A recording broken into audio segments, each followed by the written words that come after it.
This is day 20 of trying to become an international rap icon. Um, and just to kind of report on today, today was really good. I wrote a lot of music for the song.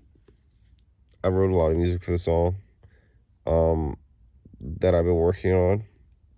I think yesterday we talked about how it was on Morrissey, the beat Morrissey, or maybe we didn't, but just in case I didn't. So we were originally writing to this one beat just as like a lyrical exercise, and if we didn't really fuck with it, we were gonna release it as like a single. That was the plan, but we ended up writing "This Is It," which was like one of the songs that I've been wanting to write and put on the self-titled album, like since even before its inception. This Is It like has been an idea on my mind since the Morrissey beat had dropped. And so we basically finished it. Now that I think about it, like we finished it. And we have like 4 bars left or something that we just had to fill in. On the downside though, we did take away the first verse from Hip Hop Saved My Life. And I really fucked with the flow with that lyric scheme on that song. But we could still use like the first 4 bar and just and then just write for the rest of it, which is fine by me. Sometimes this happens where you write something and then you deconstruct it, put it in 2 different songs, 3 different songs, that sort of thing. So we ended up doing that, and I think it fits really well, and I really like how the song came out. And all I have to do is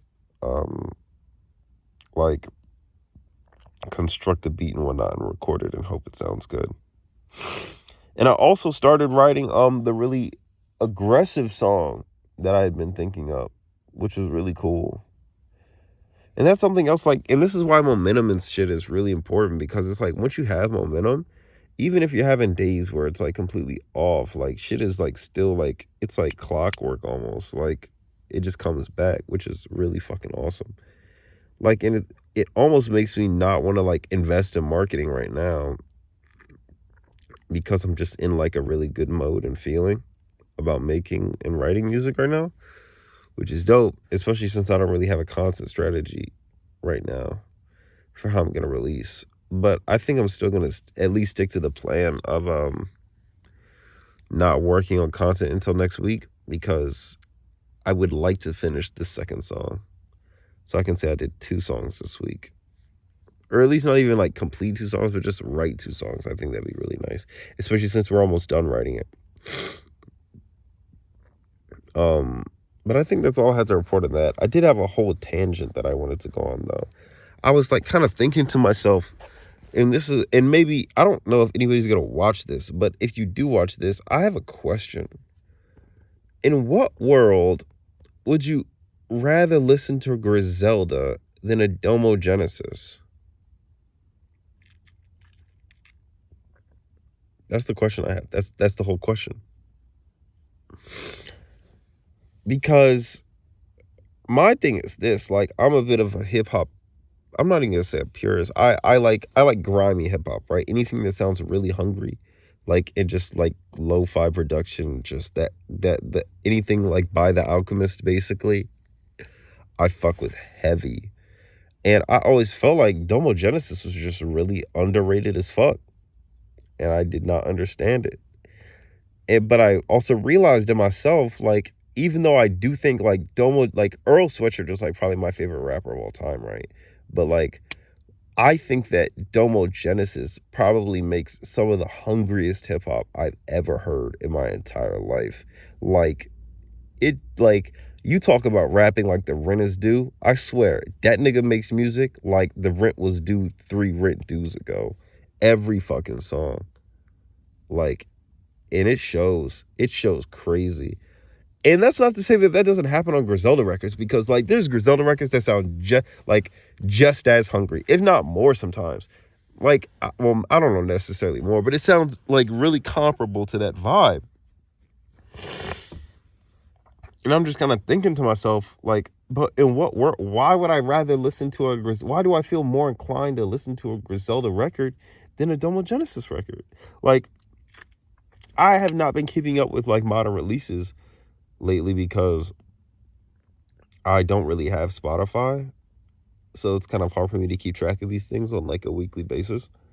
But these Grizel, like, like if a new Benny the Butcher album dropped and someone told me this is the craziest shit I ever heard. Like, well, in theory, that also had, if somebody came up to me and said, "Yo, this Domo Genesis album is crazy," I would also listen to it. But I don't know. If like if a Benny the Butcher album came out right now and a Domo Genesis album came out right now, I'm definitely gonna be more inclined to listen to the Benny the Butcher album, and I don't really know why. Like, and I think about it, and I think it might just be marketing. Like Domo Genesis, I don't see him anywhere. Like he just kind of, most of his streams are from playlisting, to my understanding, right? Most of his streams are from playlisting, and just like people are returning because he just makes really quality music. When I think about that Griselda and just how much of a brand it is, like it's a whole thing. Cause like it's all three of them dudes. They're basically everywhere. So like when you talk about grimy hip hop, like they're never out of relevance. At least in my mind, right? Maybe that's changed in like the last year or two. Except for West Side. For some reason, people really, really fuck with West Side. And not to say that I don't. I think West Side is incredible too. I just think that out of the three of them boys, Benny the Butcher is like the most talented. Like like I'd say West Side's Gun probably is a bit grimier, but like as far as like cohesion is concerned, I think that Benny the Butcher sounds the best out of the three of them. Um, I don't know, but I just also like I just think about that, and I'm like, why would I rather listen to a new Benny the Butcher record than a Domo Genesis record? Like, do I think the beats are better? Is that it? That might be it. I think that's just it. I think that might just be it. I think the beats on the, because when I think of the Benny the Butcher record, Burden of Proof 2, which is probably one of my favorite, Burden of Proof 2 is probably one of my favorite hip hop releases of like the last 5 years. Yeah, I can't say 10 because that's crazy as fuck. Ooh, maybe 10. 10 is 2015 at this point, jeez. No, because, no. Definitely, Burden of Proof 2 is one of my favorite hip hop albums that come out in the last 5 years, period. Burden of Proof 2 is an excellent record by Benny the Butcher. But I've also listened to No Idols within the last like 5 years. And No Idols is also a really incredible record. I think No Idols is probably not as cohesive, especially given the fact that it's released in 2013, but it sounds hungry. Would I say it's hungrier than Burden of Proof 2? Ooh, that's a good question. I don't know.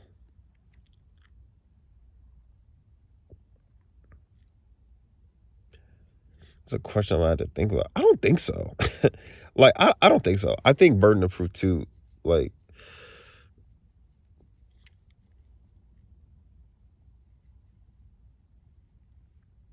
I don't know. I don't know. I don't know. The only reason I'm bringing this up is because I think that I make really grimy music and I think I have good beat selection, right?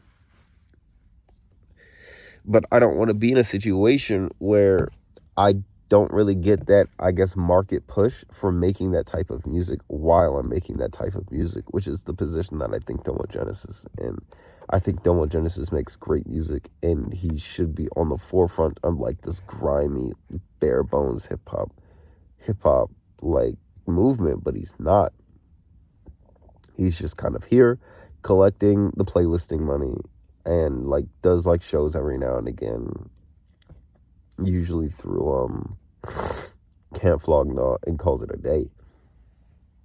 Or maybe I'm not. Maybe this is all baseless and that's completely like an option, right? And I just haven't done my research. And this is probably something I'm going to investigate next week. When it comes to like marketing strategy and stuff like that. But yeah, I don't know. That was kind of racking my brain for a little bit. But then I checked And I also discovered that Domo Genesis has just as many streams as Conway the Machine. They have a comparable number of streams. I didn't realize that Domo Genesis had like 1.1 monthly listeners on Spotify. I thought that was crazy. That's insane to me. I did not know that.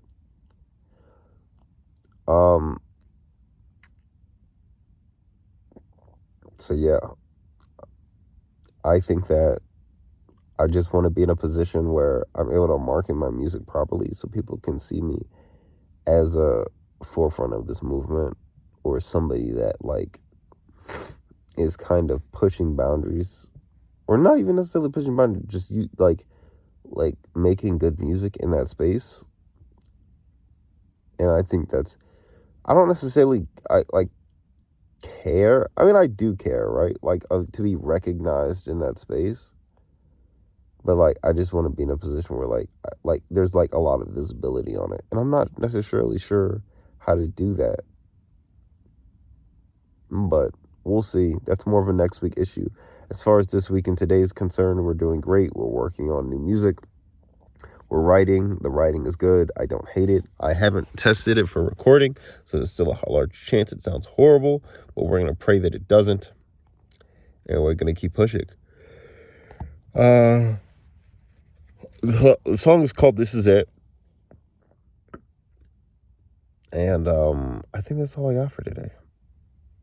I think This Is It sounds really good. It's probably the best writing I've done since I wrote Nighttime. Because I also think Nighttime was really good. Even though, fun fact, I listened to Nighttime. I looked at the streaming data for Nighttime. Nobody likes that song except for me. Like, everybody loves Things You Say. Which, granted, we knew was going to happen. We knew Things You Say was, like, for me, nigga. Like, for me and my numbers, we knew Things You Say was going to be a hit record. And technically it is. Like, it got, I think so. Like, it got 129 total plays. Nighttime only has like 31. That's it. Just 31. And half of them bitches are probably from me. Because I just fuck with that song heavy. But I get it. That's how the cookie crumbles sometimes. I'm not super worried about it. But, yeah. I think that this album is going to be good. The self-titled album. I'm completely divested from Scarlett's Letter. I'm just going to record that bitch when the studio's done burning down. And whatever happens with that album, happens with that album. I think I'm probably just going to reach out to a bunch of creators and music people who do that and let them know I dropped that album and tell them to listen to it. And if they don't do anything with it, they don't do anything with it. But if they do, they do. I don't really, that album is so like out of my space mentally that I'm not worried about it. But we'll see how it goes. Very excited for what the future holds. And somebody sent me some events to go to that has auditions and stuff. And so we'll be doing that too at some point, which is really dope. Cool. So things are going well. Also, I don't think I've told the channel this, but I'm going to New York in the summer. And sorry I'm sniffling a lot because it's allergy season. But I'm going to New York in the summer. And I'm going to do a bunch of performances there, hopefully. I haven't, like, looked into it yet, but, like,